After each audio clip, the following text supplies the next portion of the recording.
kandi mw'isi yagizwe nsha niho hazocika iwacu kudapfa gukuye gupfa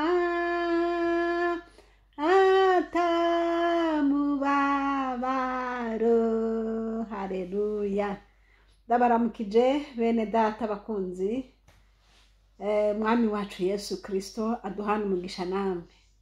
Ndashimiye data wa twese asiye kunyemerera kugira ngo nongere kugaruka kuganira namwe iby'uru rugendo turimwo ruja mw'ijuru. Imana ishimwe.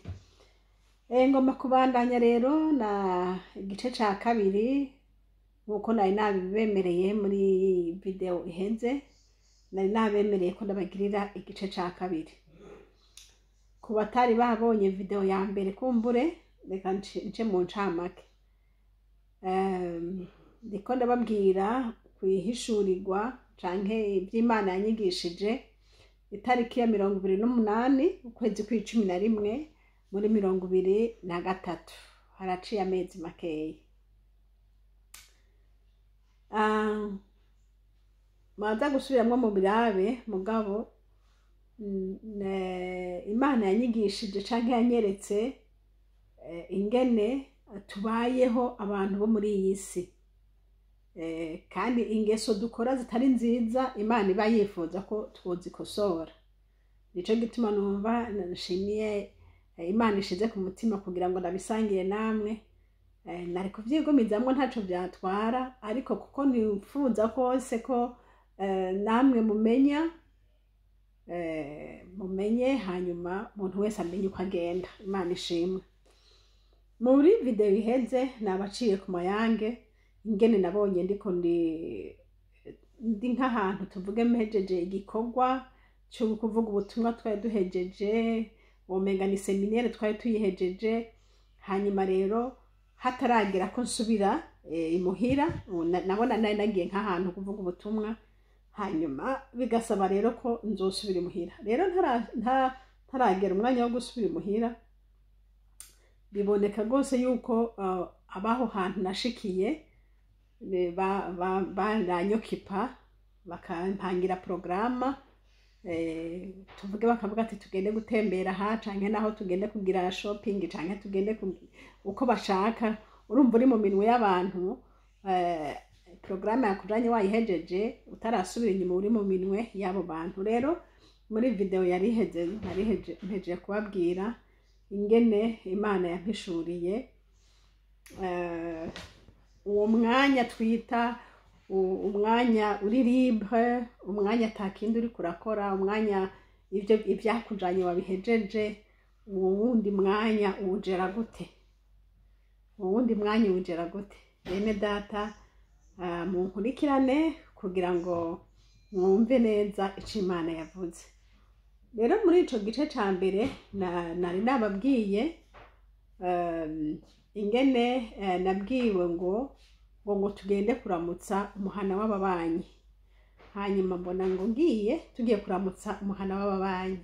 Hanyuma muri uwo muhana w'ababanyi mbona turagiye, ariko ntangazwa n'ingene ngiye nambaye kwa kundi nyene nari nambaye mpejeje kwihindura impunzu nari nambaye mu rusengero nazikuye, nambaye impunzu zo muhira canke impunzu za relax. Mbona rero tugiye muri uwo muhana w'ababanyi nambaye uko nyene nari nambaye muhira. Ngombe ko ari yerekwa canke indoto, ntabwo ari ibintu byabaye. Hanyuma rero ngiye mbona nshitse aho twinjiye mu muryango, mbona ninjiye nsanga umenga ni muri salle ya cinema. Mbona hari abantu benshi cyane, ntangazo ngene ngiye aho hantu nambaye uko kuntu nambaye muhira, hama ngaca nsanga nshitse mu bantu benshi. Mana we. Hanyuma ibimaramara uko kuntu nyene umuntu aba yambaye, mugabo ntangazo n'ingene abantu nsanze aho hantu nabo nyene bambaye nyene nk'abantu nyene bambaye ko bishakira baje muri cinema nyene, bamwe mbona bambaye amabutura, abandi mbona bambaye amapantaro, abandi mbona bambaye amahereni, bambaye bya bindi nyene murabibona. Ndatangara nti mana we jewe ahantu haje mu biki. Urumva nca ndashika nca ndicara, nicaye haca haza umuntu arambwira ngo uzova ino ryari. Ambwiye ngo uzova ino ryari, jewe rero nkibaza nti ashatse kumbaza uzova ino ryari, ko wahejeje igikorane none uzosubira inyuma ryari, niko nibaza. Hanyuma rero mba mu byo kumubarira, muraza kumviriza video ya mbere abaza kuronka umwanya. Mugabo ico nje kuvuga ni parti ya kabiri. Parti ya mbere rero muraza kuyiraba ico Imana yambwiye muri iyo salle de cinéma, canke ico yari ishatse kunsobanurira. Rero ubu naho ngomba ndababwire tuvuye muri ya salle de cinéma, rero duhejeje muri ya salle dusohotse ukuntu byangendekeye. Nari namabwiye nabaciriye ku mayange muri video ya mbere muze kwiraba, ariko ubu ngomba kubasobanurira ibyo nari nababwiye muri video ya mbere tuvuye muri ya salle de cinéma. Rero tuvuye muri ya salle de cinéma ndi hanze, kwa kuntu nyene nari ninjiye muri ya salle de cinéma nkenye agatenge ngaha, hanyuma mbona nambaye n'agakora munsi, nari numva umenga ndikwije nta bwambure buri ku musozi. Ariko nza gutangazwa nuko ninjiye muri ya salle ka kantu ko munsi ntikasuye kuboneka, ni nkaho nagiye amaguru ari wazi kandi nari ndakambaye. Rero numva nyene isoni ziranyishe nkaho umenga ngiye ndi gusa. Nsohotse muri ya salle de cinéma rero ka kantu nabona umenga nagakora nari nafukishije amaguru naho nta karimo. Bisobanurwa ngira mu buryo bw'impwemu naho umuntu aba kambaye mu buryo bw'umubiri ngo yiproteje ku maguru, ariko mu buryo bw'impwemu hoho ntikaba kamuproteje. Hanyuma rero nja mbona amaguru ari wazi, niho rero mbona haje imbwa zine ku kuguru kumwe izindi ku kundi, zirantabagura hahandi hose hadafutse, hamwe nari nafukishije agakora. Ziratabagura gushika aha hagera amasogisi. Mu buryo bw'impwemu ushobora kwibaza uti none ibi bintu bisobanurwa gute? Ibi bintu bisobanurwa ngo kwa kuntu buri muhira wambaye uko ushaka, urumva buri muhira. Biba bisobanurwa nkaho uri muri cinema hamwe n'abandi bantu bose, ntaco witwaye ko uri umukristo cyangwa uri umukristo. Ibyo by'umukristo biba byagiye ku ruhande kuko ubusa n'abandi bose. Imyambaro yawe ntibigaragaza yuko uri umuntu w'Imana. Ugiye muri cadre y'abantu bose bari mu isi bariko barinezereza, baraba amafilime, abandi binywera inzoga, abandi bagira gute, kujya nyene niko nawe umeze. Rero byajwe ngo uzova ino ryari, bisobanurwa ngo ibi bintu uzobihindura ryari. Nari nababwiye ni bene data, ubwo turi abantu b'Imana ntitwiganza, twebwe turi ba nyene data, dufise data, turi bene Mana, turi muhira canke tutari muhira turi bene Mana. Ariko ico nasanze kumbure kwicara muri cinema gusa n'uwicaye muri cinema mugabo wicaye mu nzu wawe, novuga ntivyopfuma gatoya, mugabo naho atari byiza. Ariko maze gusohoka mvuye muri salle de cinéma, maze gusohoka turiko turagenda mu nzira hanze, imbwa zica ziraza zirantatagura ku maguru. Bisobanurwa ngo hanze aho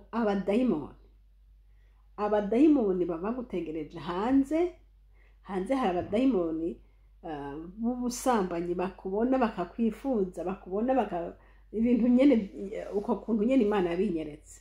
Ariko ndi muri ya salle ntibantabaguye, muri ya salle byabonetse gusa ko ndahantu atakwiriye kuba ibintu. Bisobanurwa ngo naho buri mu nzu yawe ntukwiye kwifata uko ushaka kose, ngo wambare ubusa canke ngo ugire ngo nukuri kumwe n'abana bawe. yumvire ko hashobora kuza nk'umushitsi akagusanga wicaye gutyo canke wambaye gutyo. Mbese ushaka utambaye igitenge nk'uko ariko wambaye n'akantu kagera gutya hakaza abashitsi bakicara, byose si vyiza kuko ntushobora kumenya mu buryo bw'impwemu ukuntu Satani ariko arakora. Aho gatonya Imana yanyeretse yuko mu buryo bw'impwemu muba musa n'abandi bose, canke Satani aba yagufashe akumva nyene yakugize goyigoyi nk'umuntu wese. Imana rero idutabara. Ariko dusohotse abadayimoni baca bakwataka, abadayimoni baca bagusimbirako bwabo buratabagura. Ushobora kuba atavyubona kuko wamubona uti mbese siniyambarira ipantaro nkagenda ku kazi nkagaruka, nkagenda mu rubanza nkagaruka, nkagenda nkagaruka. Wa muntu w'Imana mbe nkubarire, nimba uri kuraja mw'ijuru wisuganye neza, wisuganye neza. Biragoye kubwira abantu iby'inyambaro, womenga iby'inyambaro ntabyo bintaco bitwaye, womenga umuntu araba umutima. Ariko nagomba kubwira ngo n'iby'inyambaro birakwiye. Niba uri umuntu w'Imana wambare nk'abantu b'Imana. Hari ibintu bigoye, ndabizi, aha bica bivyura ibibazo byinshi cyane mu bantu b'Imana, ariko nimuhumure, abo ndiko ndabwira bariyumva. Aha tuvuga nk'abari mu isoko tubwira abantu bose, ariko uwo tubwira ariyumva, kandi ndabizi ko ubutumwa hariho uwo buriko burarondera. Ushobora kuba wavuga uti jewe ndambara nkambara agakanzu kanje kagira ngaha, hanyuma munsi nkambara ikora canke nkambara akajinisi ntaco bitwaye ngaproteje amaguru dararara, uko wumva wo bivuga. Ariko ngira nkubwire ngo uko woba wobivuga, ijya mpunzu washize hejuru niyo mpunzu, niyo yerekana impunzu yawe wambaye. Nayo izo wambaye munsi ni izo munsi nyene, izo munsi ntizikwiye kuboneka, izo munsi zikwiye gufukwa. Rero niba ushaka guproteje amaguru yawe, ambara ukuvyumva, ariko ufuke impunzu yawe yo hejuru, ifuke nyene, nivyo vyiza. Ataraho naho zambwa ziragusanga, kandi nta kintu uza kubikuramo. Kandi si ico gusa, n'Imana ntibinezererwa wumvise ko ishusho yavyo uko bimeze. Uwe wifata ishusho yavyo yuko uza kuboneka nkaho kajya kantu katarimwo, aho iyo mpunzu yawe igera niho impunzu wambaye igera nyene. Rero Yesu adufashe. Ibi ndabivuze kugira ngo bigufashe, kuko nanje byamfashije. Nanje namaze igihe kinini numva nyene rwose yuko umenga no kwambara impunzu igera ngaho, munsi ngashaka agapantaro nta na kimwe. Ariko mu nyuma nagiye gusanga ko Imana itabishima, ca ndabihindura. Ibyo birahetse. Ikindi muri iyi video nje kubabwira, ndacari muri rwa ruhande rw'abavuye muri sinema canke rw'abasohotse mu nzu. Ubu ntitukiri mu nzu, turi hanze aho abandi batubona.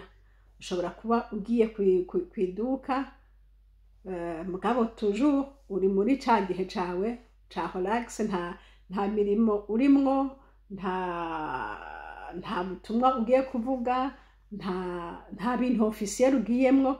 Turacari muri wa mwanya w'akaruhuko. Muri yerekwa Imana yampaye yerekwa ibyo mu gihe c'akaruhuko. Muri ico gihe c'akaruhuko nababwiye twabitanguriye muhira, aho ushobora kuba wambaye nk'uri muhira nyene, ariko Imana ikavyerekana yuko usa na babandi bari muri sinema. Ngoma ndabisubiramwo kugira ngo mushobore kubisobanukirwa neza. Ubu naho kino gice nje kukubwira ni muri ka kanya k'akaruhuko nyene, ibikorwa byakujanye wabihejeje. Ubu ni umwanya urindiriye wo kugira ngo uzosubire muhiri wanyu. Uwo mwanya rero utari muri sinema canke utari mu nzu, uri hanze, abandi bantu bose bo hanze bashaka kubona, ni hahandi nakubwiye nti imbwa ziza zikagutabagura hamwe ku maguru hadafutse. Niba wiyumvira ngo hafukishije ako kantu wambaye ako ntikagufutse, abadayimoni baragusanga ntikagufutse. Yesu agutabare wige kugakuramwo no kwambara impunzu nziza igufutse nk'umuntu w'Imana. Nagira mbwire ba bantu bavuga ngo yaye ngo urumva ngo nta kwambara nk'umukecuru, ngo yaye ngo nta kugira gute. Ntawe ukubwiye ngo wambare nk'umukecuru, oya, hariho inyambaro nziza zifutse umubiri zikawufuka. Sindiko ndavuga zazi ni zikuboshe mbega oya, impuzu nziza zikurekuye zigukwiye nk'umuntu w'Imana. Ariko niba ugomba kugenda nk'uko maraya nabo bagenda, naho nyine maraya barafise inyambaro zabo. Bamara ikintu cya mbere bakora, berekana taye zabo zose, berekana n'ahahandi nyene naho utabafukura bo barifukura kugira ngo bakwereke ibyo bafise. None rero we muntu w'Imana kutari muri izo mpwemu zabo, tubona ko uzohavugwa mu mporero kubwo kutabimenya. Umviriza ndakubwire, abariko baranja mu ijuru dukwiye kwimenya tukitunganya neza kuko umwami Yesu agomba. Kandi ndashimiye Imana kuko ibi bintu biragoye kuvuga, nta n'abantu babyigisha kiretse uw'Imana yabishize ku mutima. Nico gituma nkubwira nti mwene data, Yesu aragukunda nanje yarankunze, kandi Imana irakoze impaye kubisangira nawe kugira ngo uvyumve. Imana ishimwe. Mbona rero turashishikaye tugenda. Nsubiremo kandi iyi temps libre canke umwanya dufise tutari mu bikorwa officiel canke tutari mu rusengero, ibyo kwambara ndabivuyemo kuko navuze ibyo kwambara mu nzu n'ibyo kwambara hanze, ibyo ndabihejeje. Hariho ibindi bintu bituranga nk'abantu b'Imana. Ibintu bituranga nk'abantu b'Imana, iyo ugiye hanze murabonana n'abantu, muraramukanya, muravugana. Mbese hari n'igihe ugenda kugura ikintu canke naho tuvuge ugiye kugurisha ikintu, uri umukozi w'Imana mugabo hari ikintu ugiye kugurisha. Tuvuge ufise inka yawe ugiye kugurisha canke naho ufise parcelle yawe ugiye kugurisha. Ni byinshi kuko ubuzima bw'umuntu si ubwo mu rusengero gusa. Ariko muri wa mwanya wawe libre ukoresha ibyo ushaka by'iwawe. Hariho ukuntu rero abantu b'Imana tubwirizwa kuba tumeze, kuko data adusuzumira mu byo tumeze byose. Umenye ngo wa murongo twasoma wo mu Baroma 14 si twebwe twiganza, ntiturabi wacu ubwacu, ariko turaba umwami wacu. Ni ukuvuga ngo uwo mwami wacu rero aturaba turi mu rusengero, aturaba turi muhira, aturaba turi no muhanze. Wewe adukontorora mu kantu kose turi twenyene, tuba turi kumwe n'abandi hoho ijisho ryewe ntirituvako. Rero wewe nk'umuntu w'Imana urabe ibikorwa ukora uko bimeze, urabe ibikorwa ukora uko bimeze, kubera yuko data ntazoziguriza ikintu na kimwe. Ico cyose wakoze nabi data azokiguhanira. Nababwiye ko mu nyuma nabonye ngo mbona ndi mu nzira mfise ibintu byinshi mu ntoke, hama mbona n'ibitabo, mbona mfise indobo ngo turabiterekamo. Kubiterura ngo njane biranka ko ngenda, birananira. Abandi nkabona bagenda barengana. Nabibonye nk'ibitabo, ariko Imana yari ifise ikimbwiye. Jewe ubwanje naramenye ico kintu Imana yari imbariye ico arico. Hariho ahantu hari ibitabo byinshi, hanyuma rero muri ibyo bitabo n'umuntu yariko arimuka. Hama rero umuntu ariko arimuka, umuntu wese akaza agatwara icyo ashimye muri iyo nzu, ko muyumva iyo nzu twabwiza kuyivida, nta na kimwe cyasibwiza gusigaramo. Hanyuma rero kandi harimo abantu benshi bariko baragerageza kuvida iyo nzu. mugabo ico bikoze ico utwaye cose warereka abandi uti iki ndakijanye, uwundi ati nanje iki ndakijanye, uwundi ati nanje iki ndakijanye. Rero jewe nk'uwarahagarariye ibyo bikorwa canke nk'uwarashobora kugurura aho hantu abandi bose basohotse nkongera nkugara, urumva ico nabona cose nshimye naragitwara ntabanje kubwira naka ngo nakijanye ko nta wundi naha raporo. Ariko naho byari uko byabonetse imbere y'Imana ko ntabikoze neza, kuko imbere y'Imana byari kuboneka byari byiza ibyo byose natwaye n'abandi bose baraho n'amahoro. Ariko iyo byose noba naranje nkungura atabandi bahari kubera yuko nama ndahaza nkaraba mbeke iki gihagaze gutembe n'ikitu gutyo gutyo, ico cyose noba narakuyeho nkajana. Kandi ntaco byari twaye ndahano babikubwiye mwe muri twebwe iki ndakijanye canke iki nakijanye. Nta ngorane kuko iyo nzu byose twabikuramwo kandi byose bindi twaranabitaye, bindi ushaka wese twarabimuhaye.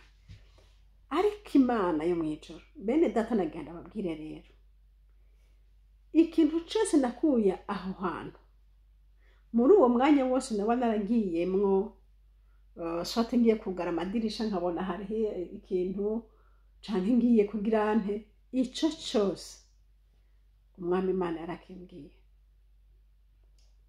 Nibyo nabonye rero nari mfise mu ntoki ngo mbona ndayishize muri ya ndobo, nteruye biranga. Nagiye gusenga Imana ndabaza Imana, ibi bintu none ni biki? Umwami aca arambwira.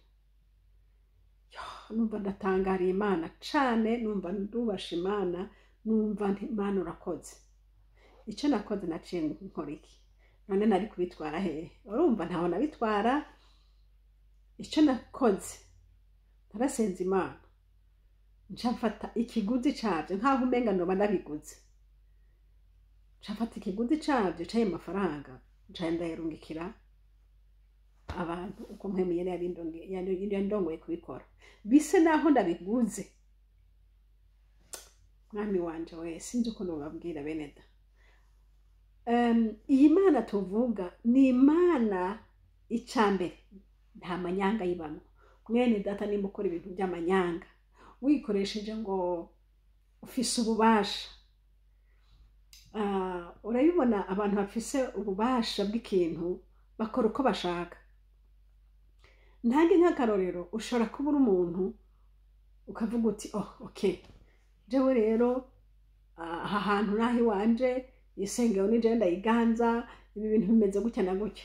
Okay, ubu rero ndihaye salere naya, ukumva ko ukabikora nk'uko kakwakunda ubwenge bwawe kubarira, ubwenge bijanye n'amanyama, bijanye na autority ubufise, ukaba wabikora uko. Mwene data ndamubwira dufise data mwijuru we, dufise data mwijuru akontrola ikintu cose. Ntugakore gutyo. Ibyo babyita amanyanga canke ibyo babyita amanyama, sinzi ingene numva ndabyita. Ibyo bishobora guharurwa nk'ubusuma kandi womenga ni ibintu ufitiye uruhusha. Ariko Imana ishimwe, ibyo dukora tutazi data aratubwira tukabishira mu ngiro, tukabishira mu nzira.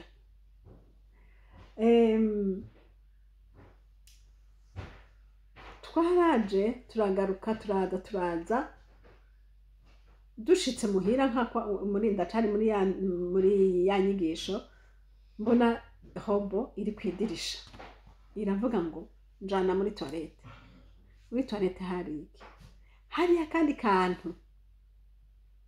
akandi kantu umwami Imana yaragomba kunyereka ati nakariye.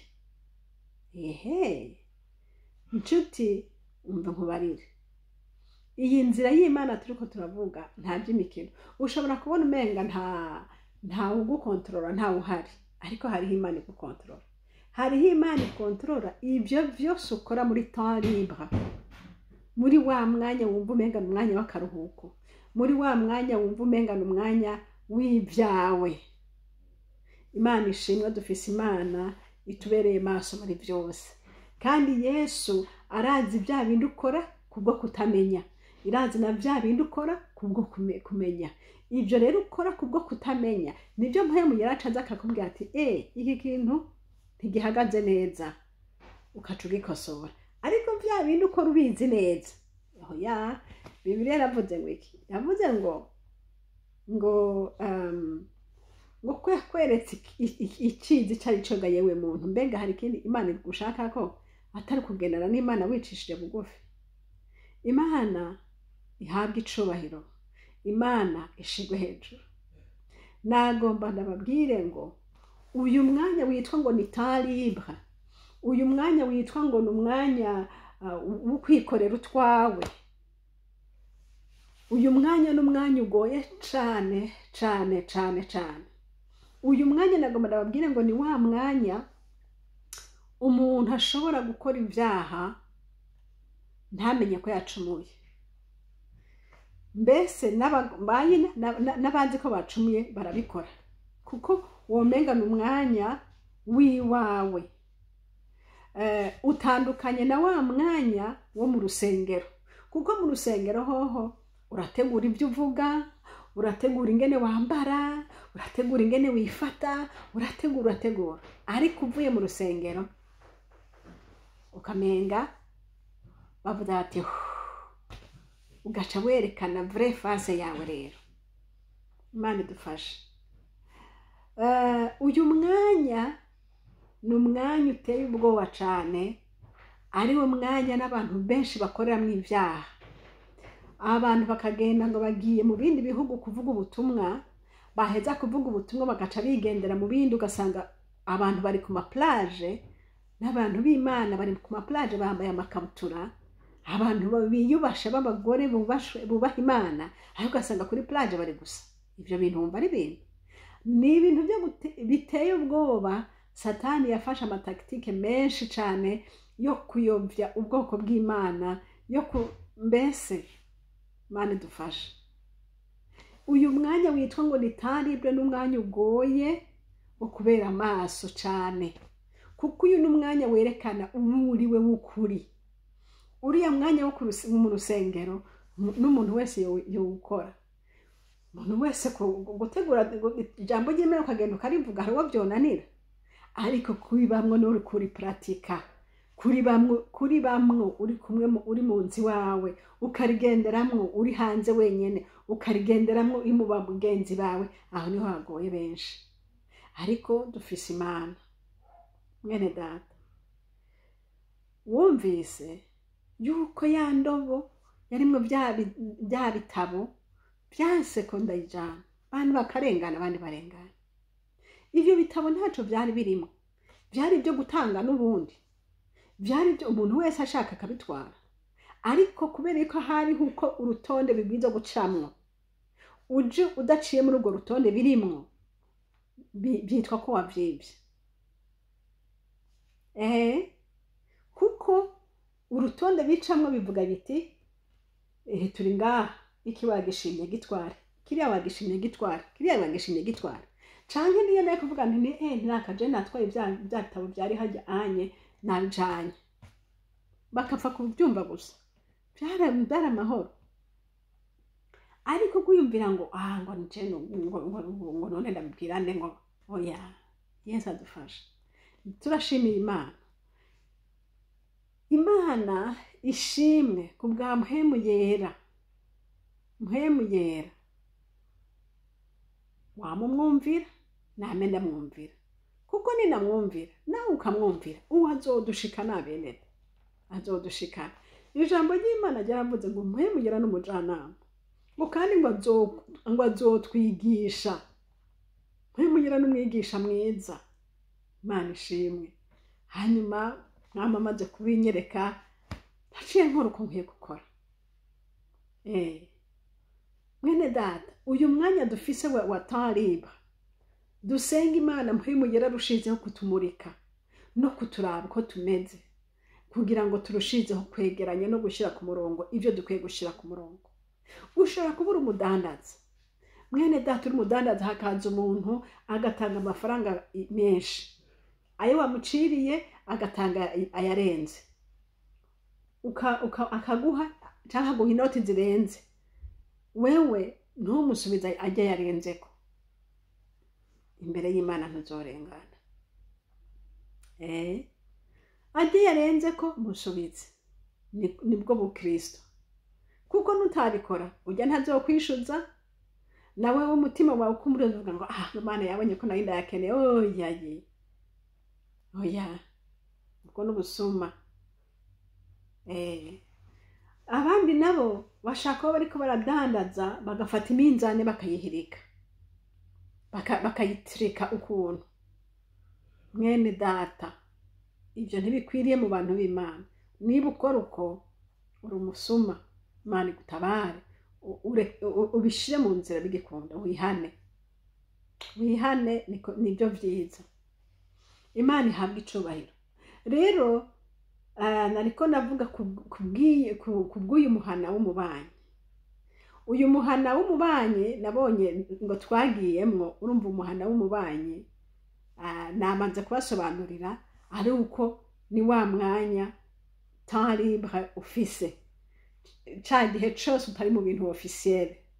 Kiriya gihe cose utari mu bintu officiel harimo ibyo ukorera muhira, uri muhira, kandi harimo n'ibindi ukorera hanze, aho abantu bagenda barakubona, aho muhura n'abantu bakumva ingene uvuga, bakumva ingene ukora.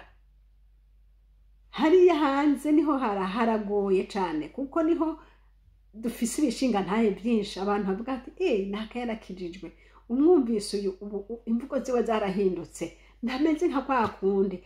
Naka yarahindutse, umurabyo unyu ukuntu asigaye yitonda, bitandukanye nuko yari ari kera. Izo ni ntahe abantu bazibonera hanze, abandi bakazibonera mu nzu. Hariho izo bazibonera mu nzu, hariho n'abandi bazibonera hanze. Rero Yesu agomba tumushingire intahe mu nzu, tumushingire intahe no hanze. Tumushingire intahe turi mu rusengero, tumushingire intahe twavuye mu by'urusengero, turi muhira, tumushingire intahe turi no hanze mu byacu bya misi yose. Imana iduha umugisha. Nta kintu na kimwe umwami Imana anyegejwe.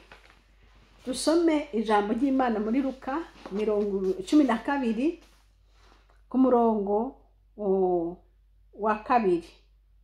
Havuga ngo nta catwikiriwe kitazotwikururwa, canke canyegejwe kitazomenyekana. Haleluya. Nta catwikiriwe kitazotwikururwa, canke canyegejwe kitazomenyekana. Mu bikorwa nkora, ibyo nkora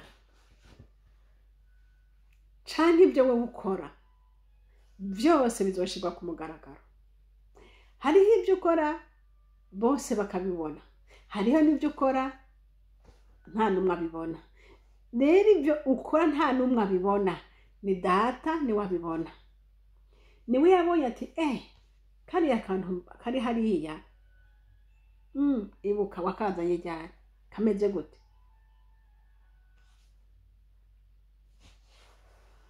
Niwe nzi ati iri shugwe warikuye hehe? Niwe nzi ati kijya kintu. Twumvire mpemu yera, dukosore ibikwiye gukosorwa. Imana Data iduhana umugisha namwe beneda. Yaraye amajambo nagomba ko dusangira namwe, ngo nta catwikiriwe kitazotwikururwa, kandi ngo tumenye neza yuko turaba umwami wacu. Kuba umwami wacu bidutuma dukwiye kwiyubara muri byose, mu mvugo, mu ngendo no mu nyambaro. Imana niduhana umugisha.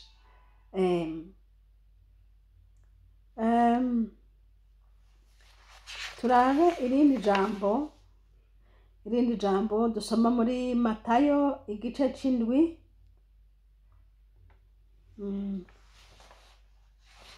Matayo igice c'indwi ku murongo wa 5. Ndibaza ko iki gice tuca tukigeza ngaha. Matayo igice c'indwi ku murongo wa 5, Matayo igice c'indwi ku murongo wa 5 havuga ngo iki? Havuga ngo wandyaryawe, banza ukure ikigiga kiri mu jisho ryawe, uheze ubone neza gutosora akabango kari mu jisho rya mugenzawe. Ngo wandyaryawe, banza ukure ikigiga kiri mu jisho ryawe, uheze ubone neza gutosora akabango kari mu jisho rya mugenzawe. Ngomba kuvuga aka kantu kitwa ngo ikigiga kiri mu jisho ryawe. Wa muntu w'Imana dusangiye urugendo ruja mw'ijoro, tugenda n'ibigiga, nta ugororotse nta n'umwe. Oya, tugenda n'ibigiga kuko muri uru rugendo nk'uko nabibabwiye atari data agera gukosora, wosanga ivyabo byarayangaye. Ariko Imana tuyishimira kuko mpwemu yera ari ku kazi, mpwemu yera arakora. Niwe agenda akubwira ati eheraba, eheraba kajya, eheraba kariye. Bigatuma rero uca ugashyira mu ngiro. Umaze gushira mu ngiro, tosora abandi rero, kuko wamaze gutosorwa, tosora abandi. Imana ishimwe. Naye hano utaratosorwa, wotosora abandi gute? N'amaso yawe ntiyo babona. Mwama dufashe. Hariya ku murongo wa 16 havuga ngo muzobamenyera ku byo bama. Imana ishimwe. Muzobamenyera ku byo bama. Jambo ry'Imana ariko ritubwira. Kandi mu rusengero ntubona umuntu ibyo yama. Oya, ariko hanze niho umuntu abonekera. Rero twama imbuto zikwiranye n'ukwihana, twama imbuto zikwiranye zibereye abariko baraja mw'ijuru. Hariya ku murongo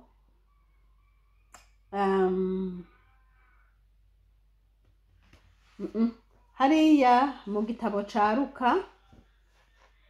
Luka 11:39, dusome turabe ico hatubwira.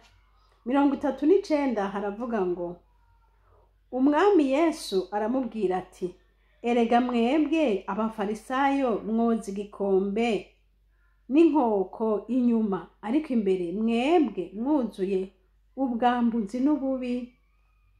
Aha Yesu yariko aravuga abafarisayo ngo boza igikombe inyuma, ariko imbere buzuye ubwambuzi n'ububi. Data adutabare. Sinzi ntahe data gushingira iyo ariyo. Nanje iyo data nshingira ndayizi. Ico nshimira Yesu nuko avuga, kandi yavuze umuntu akumva nivyo vyiza. Kandi natwe Yesu yatugize abo kuvuga ubutumwa bwiza, nuko hari ibyo agenda aratwigisha, hanyuma natwe ntitubiceceke tukabisangira n'abandi. Ngo erega mwebwe abafarisayo mwoza igikombe n'inkoko inyuma. Ibi twobigereranya na wa muntu yitunganya akaja kuvuga ubutumwa bwiza imbere y'ishengero, kavuga. Ariko yashika muhira akibera muri sinema, yaja hanze bikaba ibindi. Ariko Imana ishimwe ko turiko turumva ubutumwa bwiza kugira ngo duhinduke tumere nk'uko umwami Yesu Kristo ashaka. Imana ishimwe, Imana ihabwe icubahiro. Nizere ko umuntu wese yibonye yiyumvise, kandi sindabikekeranya ko Kristo Yesu ahice agomba kugukorera nk'uko Yesu yakinkoreye, nawe ahice agomba kugukorera. Ushobora kuba uri umushefu mu kazi wanyu, ugendere mu mategeko. Ushobora kuba uri umuntu ufise icubahiro, ufise ijambo, ariko ugendere mu mategeko. Ni naco gituma amategeko ahari. Nanone n'ahatari amategeko barayashiraho kugira ngo bishoboke umuntu agendere ku rutonde. Nk'uko nababwiye, hari ibikorwa bitaba bifise amategeko, mugabo musanga mwayashinze mu buryo bumwe no mu bundi kugira ngo ibikorwa bigende neza. nk'uko nyine nababwiye nti aho hantu twabwirizwa kuvida gukuraho ibintu byose kuko twabwirizwa kuhasiga hera atana kimwe gisigayeho. Ariko mu byo twatwara hariho itegeko nubwo ritanditse, ariko hariho itegeko ryasaba ko icyo ujanye wereka bene data uti iyi nije ndagitwaye, uwundi ati nanje iyi nije ndagijanye, canke ati iki hari uwugishaka akagitwara. Byari n'iyo transparence, nuko kubicisha mu muco. Ariko bimaze kuba biciye mu mwijima bitari mu muco, biba byahindutse ikindi kintu. Twige gukorera mu muco, twaba turi muhira, twaba turi mu bacu, twige gukorera mu muco ku buryo bw'uko ikintu cyose Imana igishingira intahe, kuko ikigiye mu muco cyose aba ari umuco. Imana iduhezagire kandi ashimira mpwemu yera, kuko uyu niwe atwibutsa, niwe atwigisha, niwe atubarira. Inshuti yacu nawe senga ti mwami nyibutsa, mpwemu yera mbwira niki gamana, ndabara nsuzuma ndabira.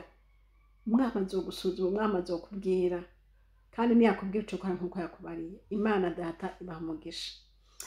Mwami wacu Yesu, ndagushima ko ugira neza, ndagushima ko uri umwami, ndagushima ko uri data, ndagushima ko ugomba ko twezwa tugatungana, ukadukura ko agasembwa n'amarabaga yose, kugira ngo bikunde tuba abana b'Imana bashitse. Kristo Yesu urakoze, hezagira mwene data yumvise ibi, umuhe umugisha, umugirire neza. Urakoze kubyumvise kandi ubikora mu izina ryawe ryera Yesu, amen. Mwari kumwe na Françoise Habonayo. Nomero za telefone ni za zindi, ni +46 768 0065 46. kandi iyi shene turiko ni shene Habonayo. Imana iduhane umugisha namwe, amen.